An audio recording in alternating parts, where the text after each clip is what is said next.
Hello everyone, আসসালামু আলাইকুম। আশা করি সবাই ভালো আছেন। আজকে সকাল থেকে মনটা অনেক খারাপ ছিল, তো আমার হাজবেন্ডকে বললাম চলো আমরা কোথাও থেকে ঘুরে আসি। তারপর সে আমাকে প্রাকৃতিক সৌন্দর্যের পরন্ত বিকালে ঘুরতে নিয়ে চলে আসলো এখানে। অনেকে হয়তো দেখে চিনে ফেলছেন এটা কোন জায়গা।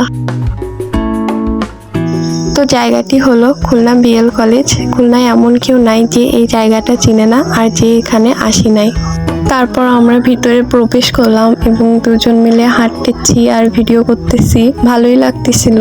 বিকেলবেলা ঘুরতে বের হলে সবারই ভালো লাগে, আর সাথে যদি হাজবেন্ড থাকে তাহলে তো কথাই নাই, আমাদের মেয়েদের সুখের দিন লেগে যায়। তারপর আমি আপনাদের ভাইয়ার হাতটা ধরে একটু ঢং করলাম, একটু হাঁটলাম। এখানে একটা মূর্তি, যেখানে শেখ মুজিবুর রহমান ভাষণ দিচ্ছে আর উপরে অনেক যোদ্ধারা পিস্তল পতাকা হাতে নিয়ে দাঁড়িয়ে আছে।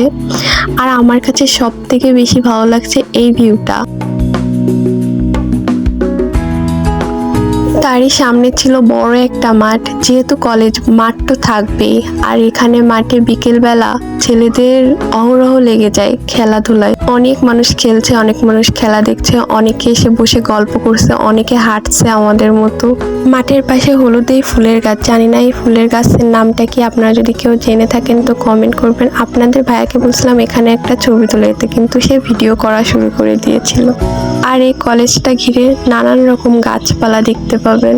অনেক গাছপালা, ফুল গাছ দিয়ে এই কলেজটা সাজানো। তো এখানে এরকম পুরানো অনেক বিল্ডিং দেখা যায়, যেগুলো অনেক ভালো লাগে।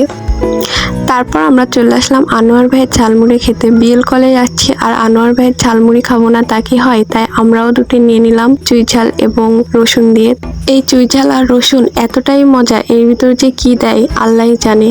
আজকের মতো আমাদের ঘোরাঘুরি এখানেই শেষ। আপনাদের যদি আমাদের ভিডিও ভালো লাগে তো লাইক, কমেন্ট, শেয়ার দিয়ে পাশে থাকবেন। ধন্যবাদ।